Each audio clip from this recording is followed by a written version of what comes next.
Coming to us now, hi Andrea, how are you? We have Andrea Bonime-Blanc, who's CEO and founder of GEC Risk Advisory, a global governance, risk, and ESG strategist, serving a broad section of business, nonprofits, and government agencies. And we're excited to have you here today, Andrea, and to hear more about the I think it's the ESG and T strategy for sustainable organizational resilience. So the stage is yours. Thanks. Thank you so much, Lou. And that was a great presentation, Emily. And thank you especially to Peter for having me back this year. Congratulations on the 20th and looking forward to 20 more, hopefully. So Lou, very nice to have you moderating. What I'm going to share is sort of a big picture concept that I've developed through my work over the years. I come from the perspective of someone who used to be an executive within corporations. My first job as an executive was as general counsel of a electric power company that developed, built, owned and operated power plants and distribution facilities all over the world. And so I've been doing ESG for about 25 years, even though the name or the word, the nomenclature hasn't quite made it that far back, although the Europeans are way ahead of us on this topic.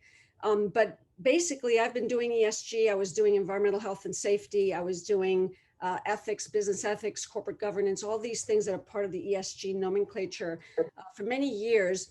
And then 8 years ago, I started my own business, GEC Risk Advisory, where I try to help the executives and the board members inside the companies understand these concepts and develop strategies around them and good governance around them. So I'm absolutely tickled pink that we have a time now where this has become really mainstreamed, not only mainstream, but really, I like to think about it as a tsunami rather than a wave. This is not a wave, this is really a tsunami. So I'm really excited about that because it's converging with other big picture things that are happening in the world that require us to really focus: the climate change, the existential issues for our planet, for our people, the social issues that some people have already alluded to. They're all converging, and it's going to be a whole of planet, a global village kind of effort between business, government, society, thinkers, doers, etc. So for me, the concept of ESGT is really, I'm trying to bring together one other missing piece of the puzzle, which I think when you're a business and you're developing a strategy, you really need to bring in this T piece, which is technology. So if you look at the typical nomenclature, typologies, classifications that MSCI and Rep Risk and countless others have put together over the years, they include a ton of environmental issues, social issues, and governance issues, but where are the technology issues? And there are some of them embedded under social, for example, data privacy, cyber risk, sometimes under governance, but there's a slew of technology issues. We are living in a time of complete disruption technologically. And so we have new things coming down the pike every single day, every single hour. You can tell I'm in New York City, so with a noise in the background, but every single day we have new technology issues, challenges, AI ethics, nanotechnology, biotechnology, how we do facial recognition technology, for example. These are all things that affect businesses as much as government and people. And so in my opinion, we really need to bring in that sort of typology of issues that are so crucial that interconnect with the ESG pieces. And so I think this last year, frankly, has been also a sort of, I like to call it a cluster bomb of ESG and T issues all coming together at once. We've heard this morning from a few people talking about how we all knew pandemics could come. Some people were not paying attention because the climatologists and the scientists have been warning about this for decades. And so the pandemic resulted from a springing of viruses from one animal species to another, us. And then the virus spread. And so here we are, right? So that's environmental issues, social issues. There are a slew of other social issues that have sort of reverberated and sort of intensified in this last year, including worker health and safety, including social justice issues, racial issues, And then you have all the governance issues that also have sort of been impacted and accelerated in this last year in the boardroom. Boardrooms are basically meeting every month instead of every quarter, and they're very deeply involved with the issues that the pandemic brought to us. So the governance pieces, and that's just one snapshot. We have obviously governments and other governance taking place. And then finally, there's the technology piece, which if anybody has been half awake for the last year, we know that the cyber attacks have been way higher, the ransomware attacks against hospitals, the IP theft against vaccine manufacturers. There's just been a slew of cyber issues. And many of us have looked at the SolarWinds issue, the Microsoft Exchange issue. There's been others. The government is finally getting more involved with cyber leadership. But the point is, no company, no business, no organization is able to avoid the fact that cyber is one of those things that requires, again, a global village to pay attention to. So for me, ESG and T are intricately interconnected. And this last year has underscored that even more than ever. And I wrote a book that came out about a year and a half ago where I talked about ESG and T, and then I brought it all together at the end, which is the sustainable resilience piece that is the title of my few minutes here.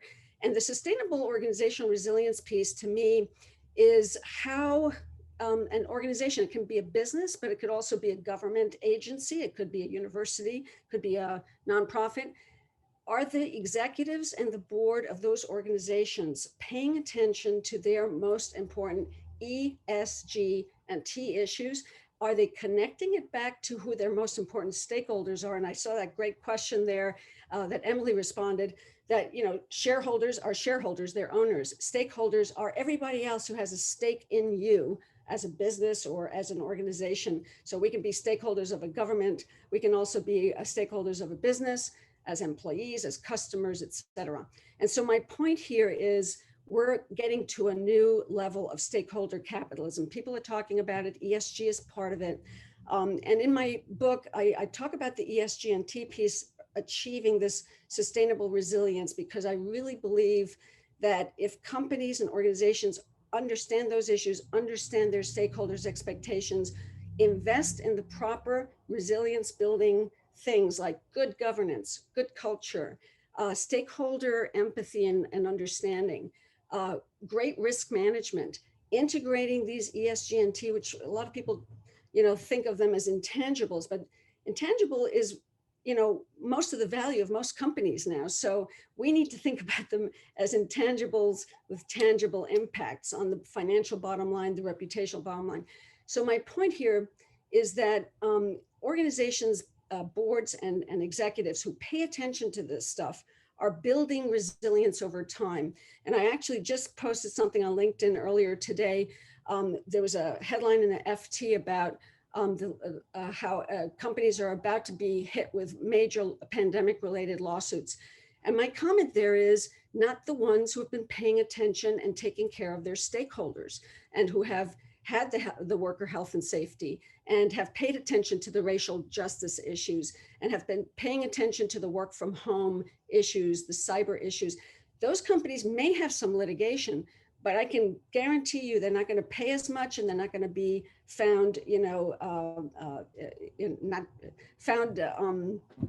liable for these kinds of things if they had those resilience structures, policies, practices, and good leadership. Really, at the end of the day, it's about good leadership. But the ones that didn't, the ones that allowed their workers or forced their workers to work without PE and stuff like that, they're going to be found liable. So to me, this is all about building resilience over time. It's a sustainable long-term thing. It's not a quick fix. And I'm working with a couple of companies that are actually on that journey of creating those internal processes. And so getting back to the point about reporting that Emily was making and the alphabet soup that we all talk about, my feeling is, yeah, there's an alphabet soup and it's quite complicated, and we haven't settled on standards yet.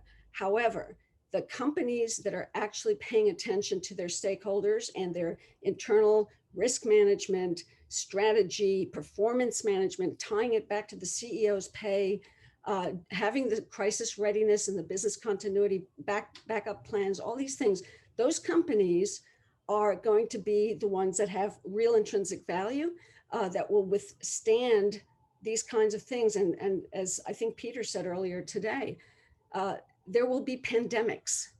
We better keep this sort of readiness alive because it's not something that's going away. So long, short, my sort of message here is if you pay attention to your company's footprint, ESG and T issues, you build it into your risk management, you build it into your strategy, you build it into your incentive performance management with the CEO. And that's where the boards really have to step up. And boards have not been very good about this kind of stuff in the past. I think they're really going through a transformation in the past year.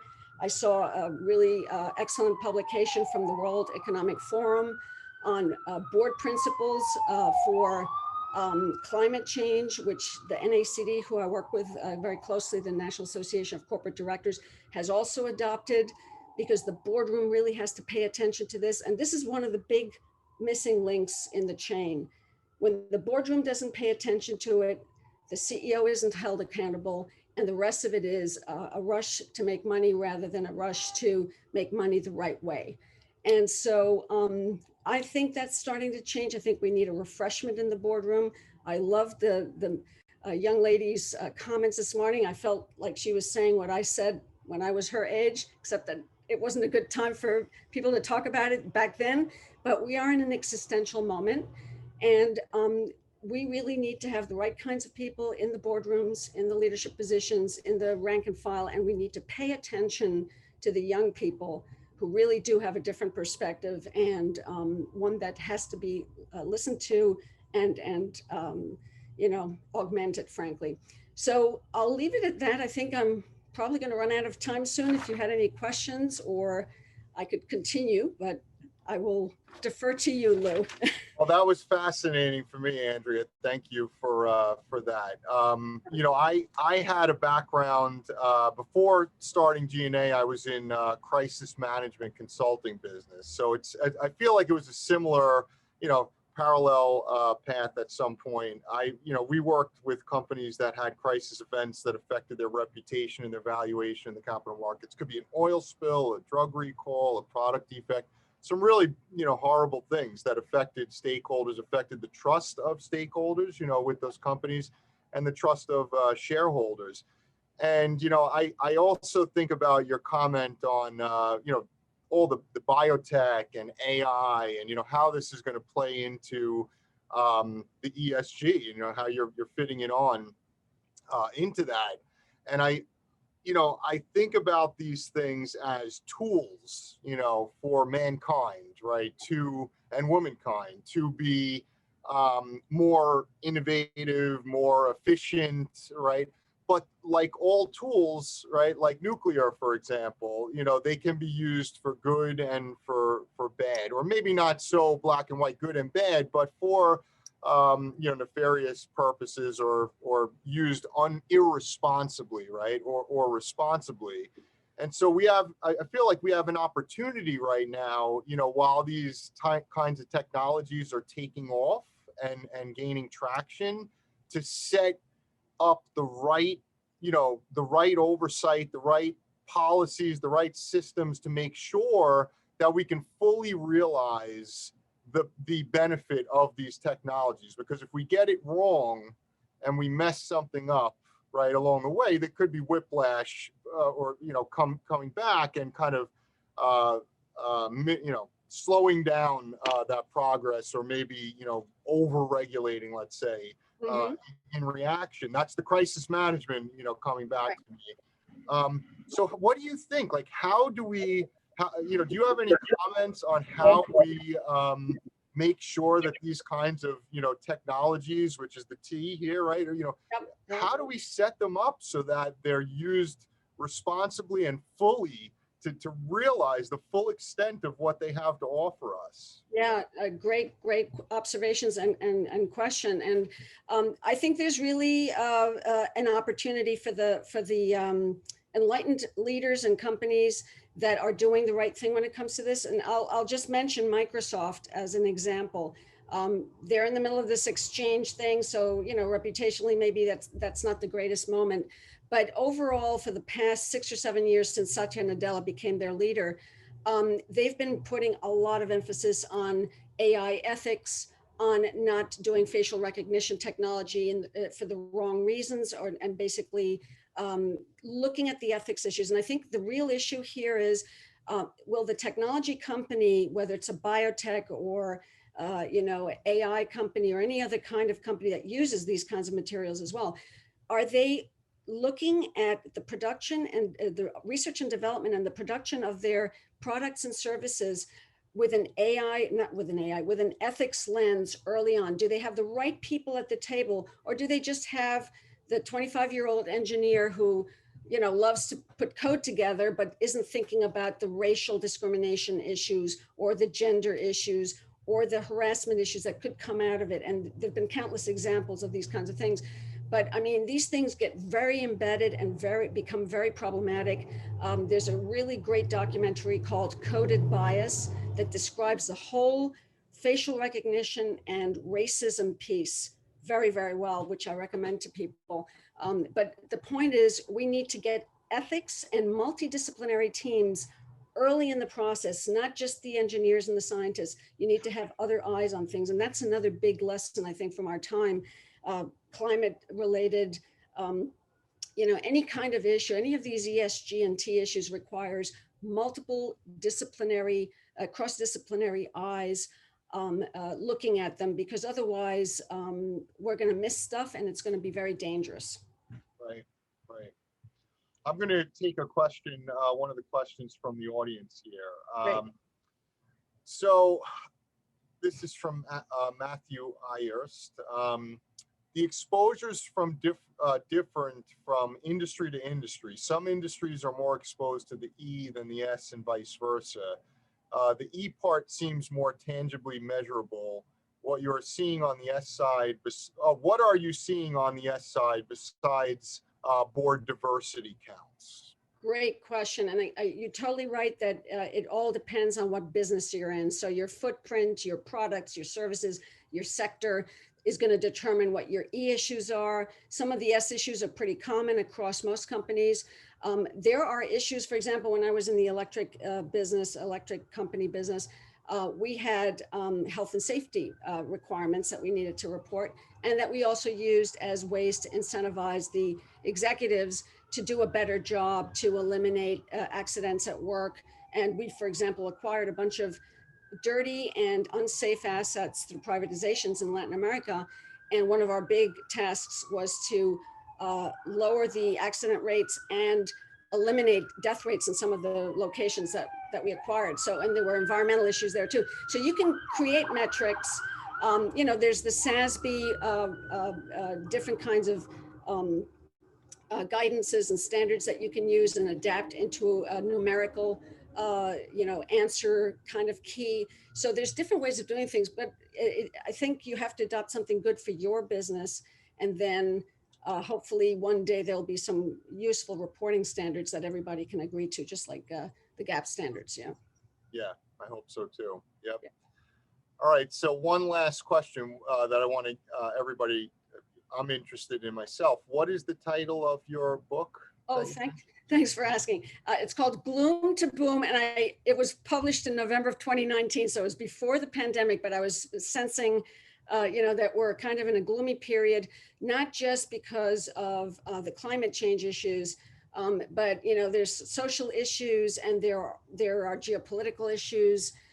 There are leadership and institutional trust issues. There's a lot of stuff going on. So it's called Gloom to Boom: How Leaders Transform Risk into Resilience and Value. So it's really taking the leaders on, leaders can be anybody. I mean, it's taking you on a journey through what I call the Scylla and Charybdis, allusion to Ulysses, of environmental, social, governance, and technology issues to get to the other side where there's resilience and value creation.